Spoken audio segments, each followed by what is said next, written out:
존경하는 46만 파주시민 여러분, 안녕하십니까. 한명규 의원입니다. 46만 파주시민의 삶의 질 향상과 균형 발전의 시정을 펼치시는 최동환 시장님, 비롯한 공직자 여러분, 그리고 언론인 여러분 덕분에 깊이 감사드립니다. 2020년 7월 1일 시도되는 장기 미집행 도시계획 시설인 공원, 도로, 녹지가 있습니다. 본 의원은 도시공원 일몰제에 대한 시정 지도하고자 합니다. 장기 미집행 도시공원은 국토의 계획 및 이용에 관한 법률에 따라 지자체가 공원부지로 계획했으나 예산 부족 등의 문제로 장기간 사업 추진을 못하고 있는 것입니다. 이들 지역은 일몰제에 따라 2020년 7월 1일부터 사업 수행을 하지 않을 경우 도시계획시설에서 폐쇄되기 때문에 난개발이 우려되고 있습니다. 이에 헌법재판소에서는 도시계획법 제정으로 2000년도에 10년이 경과된 미집행 도시계획시설에 대해서는 지목이 대지인 경우에 한해 매수 청구권을 할 수 있는 매수 청구 제도를 시행했으며, 또한 20년이 경과되면 효력 상실하는 도시계획시설 일몰제가 도입되었습니다. 이에 따라 2009년 12월 장기 미집행 공원부지의 난개발을 막고 사유재산권 보호를 위해 도시 및 녹지에 관한 법률에 따라 도시공원 부지에서 개발 행위 등에 대한 특례 제도를 도입하였습니다. 민간 또는 공공기관이 면적 5만 평방미터 이상, 공원의 70% 이상을 공원으로 조성해 지자체에 기부 청약하고 나머지 30% 이내 안에서 녹지, 주거, 상업시설을 지을 수 있는 아파트와 같은 비공원시설을 건설할 수 있게 하였습니다. 이를 통해 공원부지에도 공공임대주택을 건설할 수 있는 여지를 만들었습니다. 하지만 우리 시는 이러한 정책이 있음에도 제대로 된 계획을 한 번도 수립한 적이 없습니다. 참고로 우리 시는 근린공원 11개 중 방화공원을 제외하고 10개소가 1967년 3개, 1969년 1개, 1972년 2개, 1974년 1개, 1981년 1개, 1988년 1개, 총 162만 4,513평방미터 49만 1,415평을 지정하였으며, 어린이공원은 1982년도 1개, 1983년도 3개, 1989년도 2개, 총 9,162평방미터 2,772평을 지정하였습니다. 10개 공원 조성을 위한 도시계획시설로 지정했으나 현재까지 공원을 한 곳도 조성하지 않았으며, 6개 구역 어린이공원 또한 도시계획시설로 지정했으나 한 곳도 조성하지 않았습니다. 물론 재정적 수요 비용이 전체 2,500억이 수반되어야 하는 문제도 있기에 쉽지 않았을 것이라 생각이 됩니다.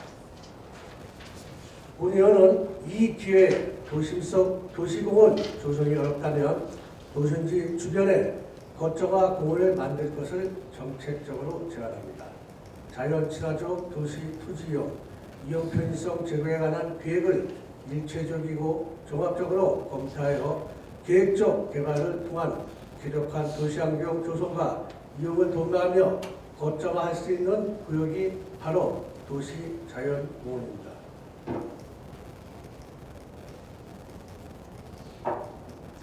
시민들의 쉼터와 휴게시설, 건강시설, 스토리텔링 공원을 하기 위해서는 도시자연공원구역을 단계별로 체계적이고 세부적으로 단기 계획은 2년, 중기 계획은 5년, 장기 계획은 10년으로 나누어 파주시 도시지역을 거점화 공원으로 만들 준비를 해야 합니다. 본 의원의 요청으로 4월에 공원 녹지역과와 함께 도시자연공원구역 중 한 곳인 항령산 도시자연공원을 주민들이 편의와 쉼터를 위해서 시민휴양시설 설치 용역 타당성 조사 보고서를 만들었습니다. 그 보고서 내용을 간추려 설명을 드리고자 합니다.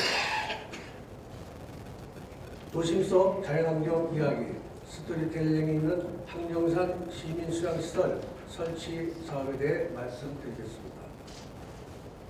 사업 대상지는 아동동 산 20-8번지 인원으로 표고는 105m이며 사업 면적은 88만 3,719, 26만 7,324평이며 용도 지역 등 토지용 변함은 자연녹지와 도시 자연공원으로 되어 있으며 사업 목적은 시민 편의시설 확대, 시민 수양 공간 구성입니다. 대상지 주변 변화는 그림과 같습니다. 계획주차장, 체육시설, 교양시설, 편의시설, 대상지에 대한 부분은 체육단련실, 족구장, 생태통로, 하부식재구간, 진출입로, 군사시설, 정상로 쉼터, 등산로, 진입계단이 되겠습니다. 대상지 임산도는 자생적인 참나무 수용대에 니키다 소나무가 조립되어 있습니다. 대상지 용도 지역과 구역 현황은 그림과 같습니다. 수변구역 또한 산지관리법, 국토의 계획 및 이용에 관한 법률, 도시보호 및 녹지 등에 관한 법률이 되겠습니다. 대상지 수의자 및 현황토지 조사는 국유지 80필지, 공유지 61필지, 사유지 201필지가 되겠습니다. 다음은 대상지 사례에 대한 말씀을 드리겠습니다. 사례조사 하나, 수계시설입니다. 도시생활에 지친 방문객들이 잠시 쉬어갈 수 있는 편의시설과 공간, 그리고 가만히 쉬면서 휴식을 취하는 풍력정과 쉼터부터 천천히 거닐며 공원 감상을 하는 정원까지 다양한 공원으로 조성, 또한 숲속의 쉼터, 그리고 풍력장, 숲속의 정원 등이 되겠습니다. 사례조사 두 번째는 운동시설입니다. 운동 부족에 항시 시달리는 도시민들을 위한 체력 향상 도보 공간으로 하지 시민을 위한 다목적 운동 공간 조성으로 삶의 질 향상을 목표로 체력 단련장, 숲속 요가, 족구장이 되겠습니다. 사례조사 셋, 산책로 정비 및 신설이 되겠습니다. 숲 조깅장, 데크길, 향기 숲길입니다. 사례조사 넷, 특화 사업이 되겠습니다. 전망대, 유아숲, 캠핑장, 이야기길, 생태 관찰, 진입마당, 생태 육교가 되겠습니다. 다음은 트렌드 분석 및 검토입니다. 트렌드 하나, 고령 친화적 서비스 증가. 트렌드 둘, 융복합 가속화. 트렌드 셋, 녹색 산업 확산. 트렌드 넷, 스트레스 산업 급부상이 되겠습니다. 사례 조사 중 강점, 약점, 기회, 위협 부분을 말씀드리겠습니다. 강점은 주변보다 표고가 높아 조망권이 양호하며 도시자연 공원구역으로 난개발 우려가 적습니다. 약점은 자연 발생적 참나무林과 조림된 니키다 소나무가 주요 식생으로 특이 식생이 부족하며 등산로의 단조로움과 체육시설 노후화입니다. 기회는 금천역과 금천 시내 시청, 공설운동장, 아파트 등 주변 시설과의 연계성이 양호하며 주변에 축제 운영이 활발하고 산림청의 유관사업 예산 증가 추세입니다. 위협적인 부분은 인근 군부대와 차량을 이용한 접근성이 열악하고 심악산, 감악산, 출판단지, K 등에 비해 인지도가 미흡합니다. 대상지 토지의 기본 방향은 열린숲, 건강숲, 이야기숲 등입니다. 다음은 기본 구성에 대해서 설명드리겠습니다. 1단계 사업은 시민 수계 시설 보완이며 현대타워부터 족구장까지입니다. 2단계는 생활체육시설 보완으로 족구장부터 학령 리터널 생태 육교가 되겠습니다. 3단계 사업은 산림체험 체험시설 보완으로 생태 육교부터 약수터까지입니다. 공간 및 단계별 세부 교육과 사업 추진 교육 등은 자료 화면과 같습니다. 이상으로 항명산 시민 수양시설 설치 사업에 대한 말씀을 드렸습니다. 이와 관련하여 질의드리겠습니다. 첫 번째, 2020년 7월 1일 도시계 1번제로 인한 장기 미집행 도심공원 해지에 대한 대안은 무엇입니까?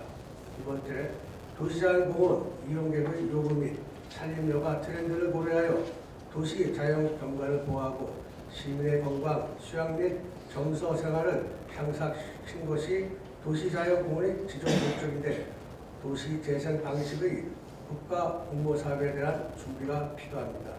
이에 대한 입장과 활용화 방안은 무엇입니까? 세 번째, 이제는 토유주의 토지 공성을 받아 사업을 한다는 것은 어려움이 있습니다. 예산의 재정적 부담으로 인한 토지 소유자와 지자체의 상생 방안이 필요합니다. 이에 대한 계획은 무엇입니까? 네 번째, 도시 자연공원의 용도구역 수립 배경과 역할 및 개발 계획에 대한 시의 입장은 무엇입니까? 다섯 번째, 도심지 아파트, 자연분학 주변, 근린공원이 폐기되는 도시관리 계획 재정비안과 도시자연공원으로 근린공원 시설을 대처해야 한다고 생각되는데 이에 대한 시장의 계획은 무엇인지 답변해 주시기 바랍니다. 이상으로 시정 질의를 마치겠습니다. 끝까지 경청해 주셔서 감사합니다.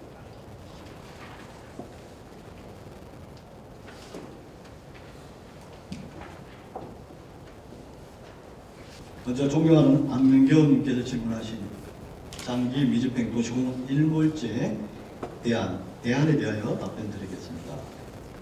장기 미집행 도시공원 일몰제는 2020년 6월 30일 이전까지 공원을 조성하지 않을 경우 관련 법률에 따라 도시공원이 해제되는 상황으로 일몰 대상 도시공원은 16개소입니다. 개발행위 특례에 관한 지침에 따라 민간기업이 문산 당동공원에 사업 추진 제한이 있었으나 사업 타당성 검토 중 포기한 사례가 있었으며 공공기관인 LH와 협의하여 당하공원을 공공연계사업으로 파주시가 제안하여 현재 검토 중에 있습니다. 파주시는 장기 미집행 도시공원 조성을 위하여 시비 45억 원을 투입하여 근린공원 한 교소를 완료하였으나 향후 장기 미집행 도시공원 조성을 위해서는 2,621억 원의 막대한 재정이 소요되고 또한 파주시 1인당 공원 면적이 충분한 상황입니다. 내년 장기 미집행 도시공원에 대한 일본이 시행되면 실효에 따른 부작용을 최소화하고 난개발 방지를 위해 도시관리 계획 수립 지침에 따라 해제되는 근린공원을 오전 녹지지역으로 지정하고자 합니다. 다음은 도시자연공원구역의 활용화 방안에 대하여 답변드리겠습니다. 도시자연공원구역은 도시의 자연환경과 경관을 보호하고 도시민에게 건전한 여가, 휴식 공간을 제공하기 위하여 개발을 제한하고자 지정한 것으로 근린공원 시설로의 대체는 지정 취지와 목적에 부합하지 않습니다. 다만 관련 법 규정을 준수하여 가능한 범위 내에서 휴양림, 수목원, 치유의 숲, 유아숲 체험원 등 도시민의 여가 활용 시설과 등산로, 산책로 등의 산림 여가 트렌드를 검토하고 존경하는 안명교 의원님께서 제안한 바와 같이 도시재생사업 분야의 공모사업에 참여하는 방안을 검토하겠습니다. 다음은 도시자연공원의 토지 소유자와 지자체의 상생 방안에 대한 질의에 답변드리겠습니다. 도시자연공원구역 토지 소유자들의 재산권 침해에 대한 이런 사항이 많은 것을 알고 있습니다. 토지 소유자들이 원하는 토지의 매수에는 막대한 재정이 소요되고 구역의 해제는 성인권자인 경기도가 협의해야 하는 상황으로 당장 어려운 실정이나 토지 소유자들의 입장에서 관련 부서와 함께 검토하겠습니다. 다음은 도시자연공원의 용도구역 수립 배경과 역할 및 개발 계획에 대한 질의에 답변드리겠습니다. 파주시에 결정된 금촌 등 5개소의 도시자연공원 구역은 2009년 도시공원 및 녹지 등에 관한 법률 규칙 제6조에 근거해 도시자연공원 구역으로 지정한 것이며, 도시자연공원 구역은 도시의 자연환경과 경관을 보호하고 도시민에게 건전한 여가 휴식 공간을 제공하고자 개발을 억제하고 행위를 제한하기 위해 지정한 것입니다. 다음은 도심지 아파트 주변 근린공원을 도시자연공원으로 대체하는 방안에 대하여 답변드리겠습니다. 장기 미집행 시설인 근린공원의 실효에 따른 부작용을 최소화하고 난개발 방지를 위해 도시관리계획 수립 지침에 따라 해제되는 근린공원을 보전 녹지 지역으로 지정해서 관리하고, 도심 주거 지역과 인접된 도시자연공원 구역의 이용 현황 등을 면밀히 분석해 계획적 관리가 필요한 지역은 별도 재원 확보 방안을 강구하고, 주민재산권 보호와 쾌적한 도시 환경이 제공될 수 있도록 최선의 노력을 기울이겠습니다.